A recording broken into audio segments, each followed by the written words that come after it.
Hello, my name is Charlie Harper, and this is my first vlog or entry to YouTube, and it's long overdue.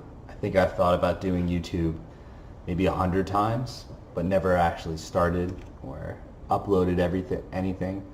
And it feels weird just talking by myself in this room, you know, into a microphone, into a webcam.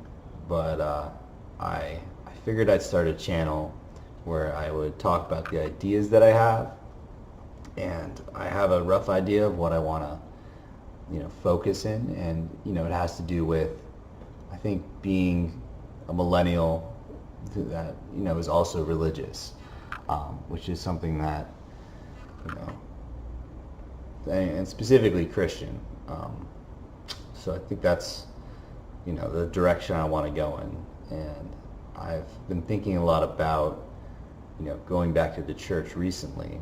I'm somebody who grew up Christian, and I had an interesting situation because my family and we went to an Anglican parish, which is a denomination that isn't really, it's not that big, especially, it's the Church of England essentially, and every single mass that we go to is a high mass, which means that there's the incense, there's the candles, there's the procession, the music, all that. It's kind of like if you've ever been to a Catholic mass. It's really similar to that. And I've just been thinking a lot about Christian communities nowadays, and what it means to be a Christian in 2019. Not only in America, but just anywhere in the world. But I specifically have been thinking about what it means to be a younger Christian man. And one of the things that I've been thinking about a lot has been the sort of void that I see of strong Christian communities or groups, or just people meeting up.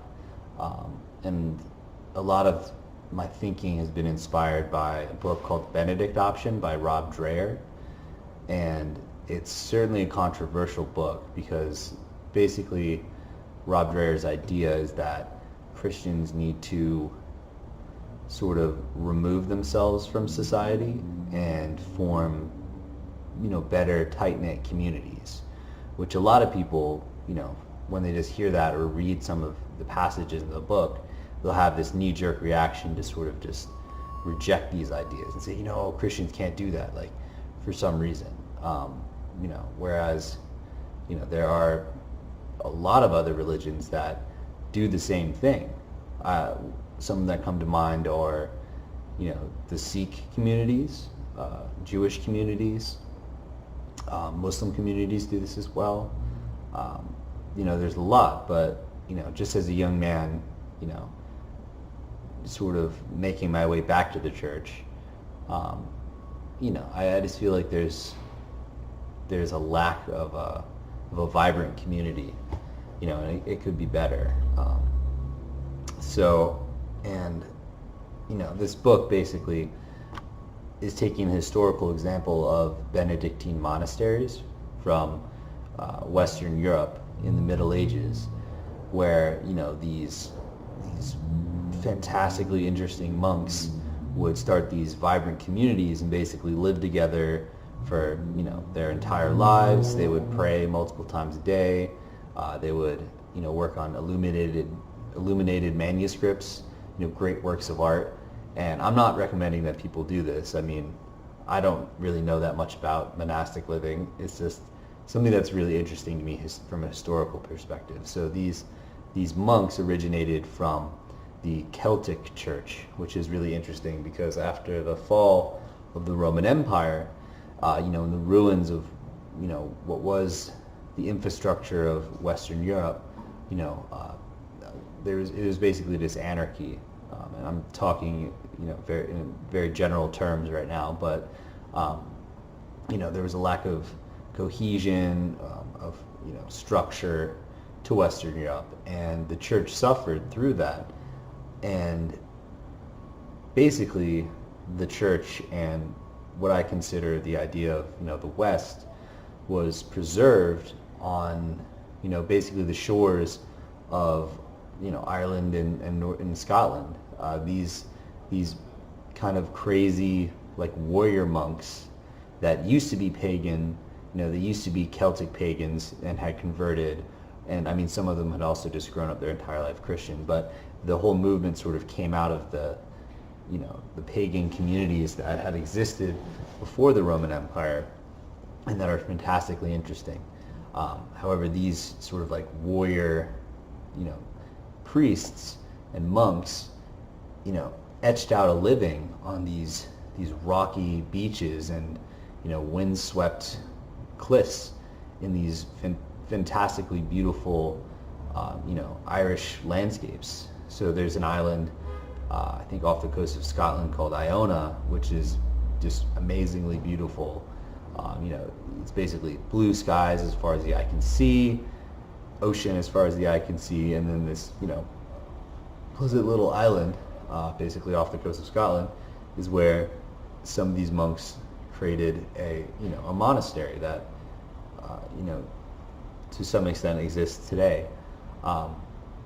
And I can go into further detail about this later. I'm just pretty much talking off the top of my head with all of this right now. But the book draws inspiration from their communities. And they're fantastically interesting because they're basically built from nothing. These people came together for one purpose, and that was to be together.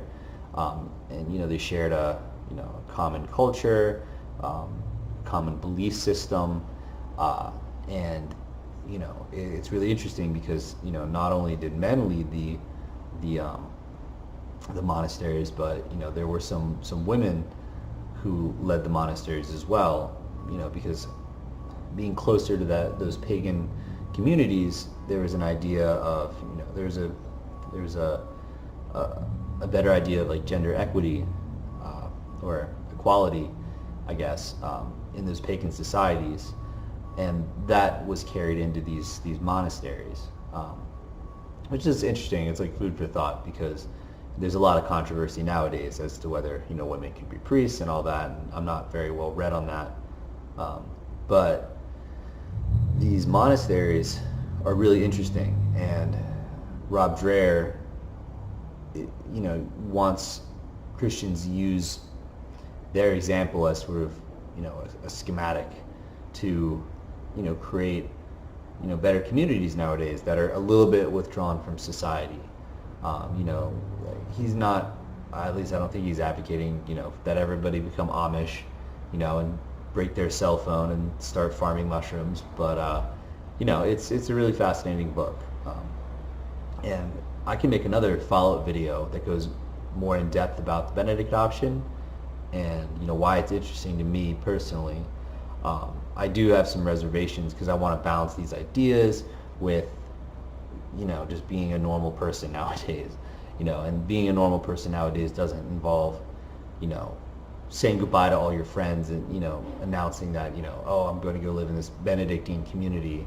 I mean, that's probably not the way it would happen, but I don't know. I just have some reservations.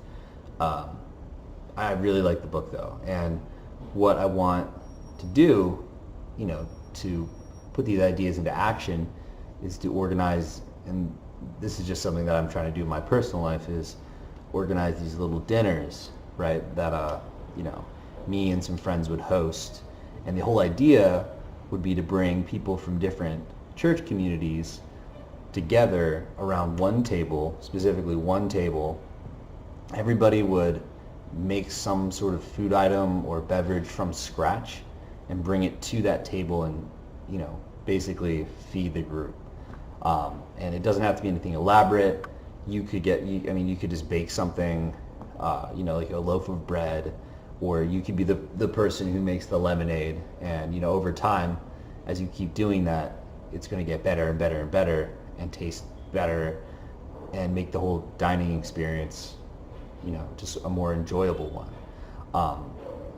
Like if you bring a, a salad from Whole Foods or Walgreens or something, I don't know, they even sell salads at Walgreens, but from Acme or whatever, like it's not going to fly. That's not what we're looking for. So I want to bring people together around one table. I want people to feed each other and just be mindful of what they're bringing and, what the other people there are consuming. And I also want, people to sit with people that they haven't met before or don't really know much about, and just, talk with them and learn about them, and then maybe, develop relationships with those people. And then over time, as you get to know those people better and better, that dining experience it'll feel like a family dinner, right? So this also harkens back to family dinners. And, I remember a time where we'd sit around a table, me and my 3 sisters and both my parents, and, we would just talk for maybe like 2 hours. We would eat and it'd be great. We'd catch up on the day. There was just like this warm feeling that you'd get after eating with your family. And I see no reason why we can't bring that into, to people our age. So I notice a lot that, millennials and, whatever generation is before me would, we eat alone, basically. We get up in the morning. We don't have time to eat with anybody else, and I'm talking from personal experience as well. Eat alone, at lunch. The job I have, I have a job where I can sort of fly under the radar. I don't have to talk to anybody at work. I don't really want to talk to people at my work. That's my personal thing. I do have lunch with people sometimes. It's just, my particular situation doesn't really matter as much. And then, you'll go home and, eat alone or eat dinner alone. So what I really want to do is bring people together so that they can have some sort of,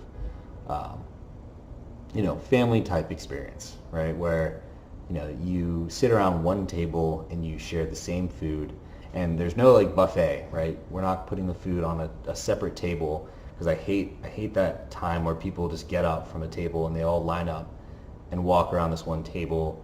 It just does not feel right. The food should be the center of the table. That people would, pass the plates and the bowls and stuff, and maybe serve other people. Basically, I'm just trying to have family dinners for my friends, which I think would be a good idea. And hopefully, after dinner it could just be board games as well, or see a movie, or watch a sports game or whatever.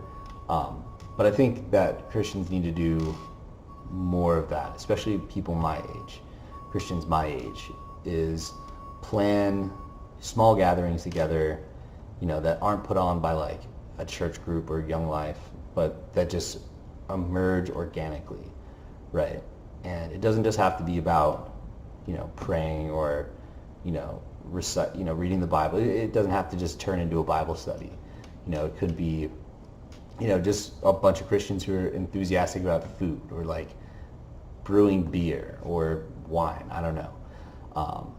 It doesn't have to be it doesn't have to be one way or the other. And it's just something that I want to try. So that's something that I'm going to do. And, I'll probably make a follow-up video. I'm getting all sorts of ideas while I'm doing this. But, yeah, I don't know. That's just what's on my mind right now. And I wanted to make a video. And, if you like any of the ideas that I'm talking about, comment below. If you like this video, smash that like. And, if you want to hear me in the future, hit that subscribe button. My name is Charlie Harper, and goodbye.